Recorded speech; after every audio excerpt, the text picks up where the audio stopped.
Thank you for listening today on Revealing Wholeness, sponsored by Infinity Whole Health.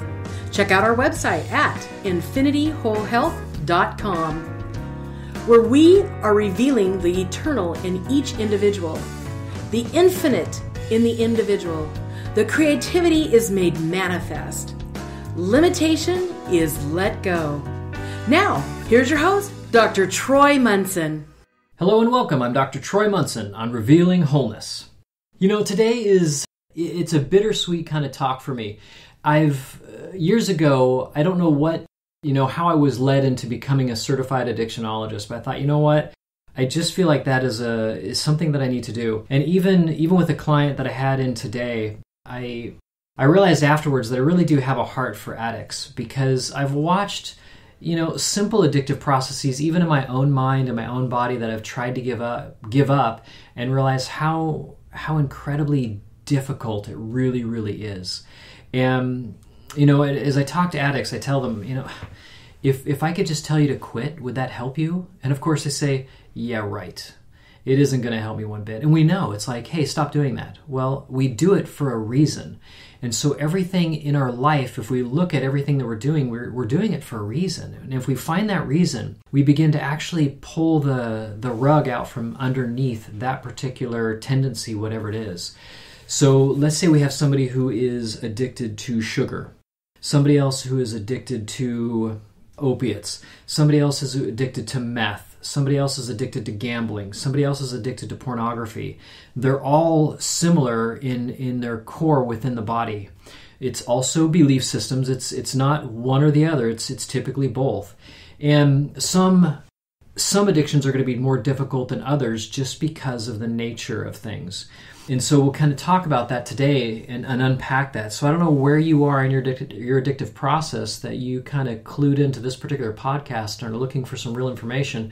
But today I'm going to give you some very solid things that you can take home and really begin to work on in your own life. And so I want to do this in two parts. I want to work on nutrition first, and then I want to work on belief systems. So I may break this up into two parts. We'll see if it's extra long, but hang in there. We're in for a fun ride.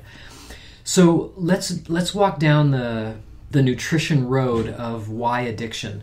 Now, most natural health doctors like myself that do a lot of work with the body, that help people, rebuild their whole systems, many will agree that a lot of addictive processes are weak adrenals.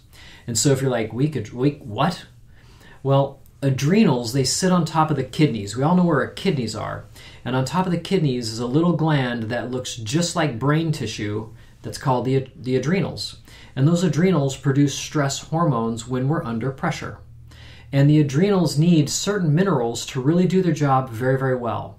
But every day, day in, day out, as we're hit with, the stress of driving, the stress of getting maybe kids up or just getting ourselves up and going to our job. But now we're thinking about our job in the morning and we're thinking about how crappy it is.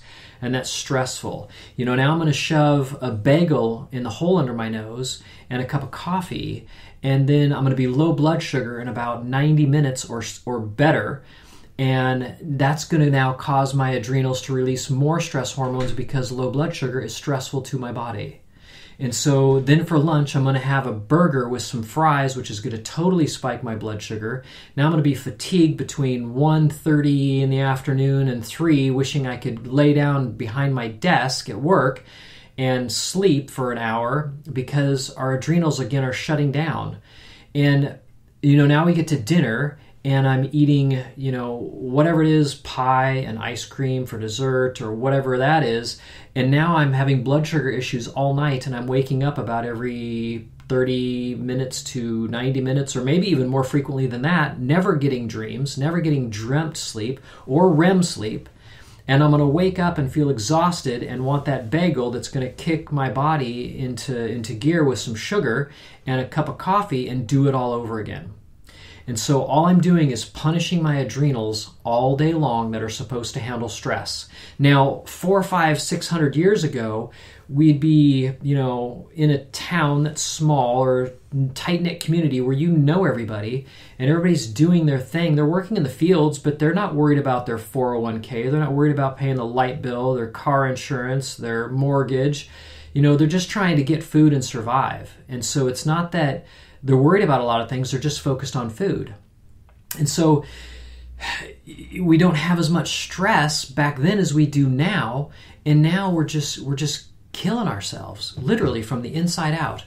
But let's go one step further. If I'm growing my own crops and growing my own cow, and that cow is out there eating, grain and grass and sticks and bark and what have you, and I've got horses that eat hay, and I'm growing root vegetables, I'm growing crops, I'm butchering rabbits, I'm getting elk, I'm killing elk and eating, I'm doing all these things.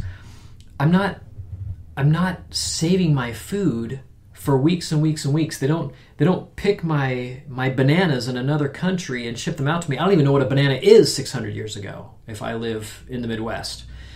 And so, here's what we're kind of dealing with. We tend to have all these foods that are now nutrient deficient. And now to try to handle the increased stress load that we have in our life, we're trying to feed ourselves on food that's devoid of nutrition, namely grains. And so here we have this whole issue around food that's really the biggest problem. Even though we have full stomachs, we're still starving ourselves to death. And so I've talked about that in past podcasts, but I want to paint the nutrition picture when it comes to adrenal meltdown and adrenal stress and adrenal fatigue and why it leads to addiction. And because now that I don't feel competent to even handle the stress, what little that I'm under maybe, I'm going to go after certain things. I'm going to go after caffeine. I'm going to go after cigarettes. I'm going to go after carbs that may not be very good because they're going to give me a little kick. I'm now going to crave foods that I'm allergic to, because allergic foods we tend to crave when our adrenals are weak because they kick the adrenal. Now I'm going to like watching scary movies because scary movies kick my adrenals and make me actually feel alive. And so we want these high-stress action movies even and television shows that keep us hanging because now it kicks our adrenals yet again. And so we're doing all these things in our environment because of massive deficiencies. And so if that paints a pretty bleak, kind of not so good picture, it is at least truthful to that extent. So now the question is, how do we begin going the other direction? How do I begin fostering good nutrition in my body? What do the adrenals really want? Well, besides wanting a lot of nutrients, minerals, vitamins, fats, they most assuredly want vitamin C, which is copper, and zinc. Those are the two biggies, but the adrenals need a lot of different things and a lot of different B vitamins. So I'm not going to forget about those if you're out there as a nutritionist saying, hey, I thought the adrenals need this, this, and this. Well, they do, but I'm just going to pick on two of the things that we want to work on right away. So if we're going to produce hormones from our adrenals that are actually stable hormones, sex hormones, good hormones that keep us balanced and blood sugar balanced, we're going to need copper in the form of real vitamin C, not ascorbic acid we get in a bottle that's just ascorbic acid because there's no copper in it. We want zinc from a decent source, and probably one of the best sources is liver, unfortunately. And so if you can figure out a way to make liver tolerable, wonderful. I've done other podcasts on how to eat that and do that, and that would be awesome. Please listen to those. But if we pick on vitamin C right now, we're going to pick on foods that are deep green, leafy vegetables. Things like broccoli, Brussels sprouts, cauliflower, kale, all those are really good, even some spinach. So anywhere you find iron like spinach, you're going to find some copper. Because in order to process iron in the blood, iron makes every bug grow, like viruses, bacteria, funguses in our blood.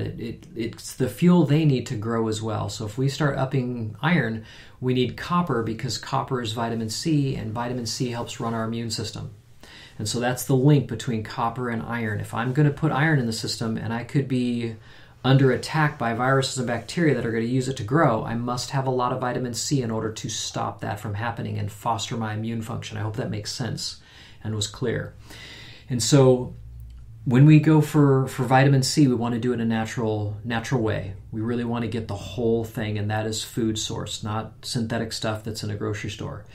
We absolutely want zinc, and so shellfish like oysters are one of the most potent zinc forms. Liver is excellent. So if you want to do a little research on Google, you're welcome to do that. See if you can fit some of those foods in your diet. As you pull grains away from your diet, you're going to stop the pouring out of all these minerals and vitamins that we must have in order to handle the sugar of the starch of the bread. Now, if you want your bread and you really want to eat it too and be healthy, then you're going to have to grind your own grain and make your bread fresh that way. That's the way you would at least be able to have bread, but it will taste different to you. It'll be very rich. You'll be like, I can't hardly eat a piece because I'm so full. That's how food was supposed to be when it's really rich. We didn't overeat because it was packed with stuff, and our mouth would say, wow, this is really dense, so I think I'm full and done. Please stop eating. And so you'll kind of watch some things like that. I've watched over the years of doing away with grains and doing better fats, better protein, better vegetables, that my appetite is very much less. And people would look at me and say, how do you stay so skinny? It's like, well, my appetite isn't that big. Where when I ate a lot of grains, I ate a lot of food. I could put away 6,000 calories a day.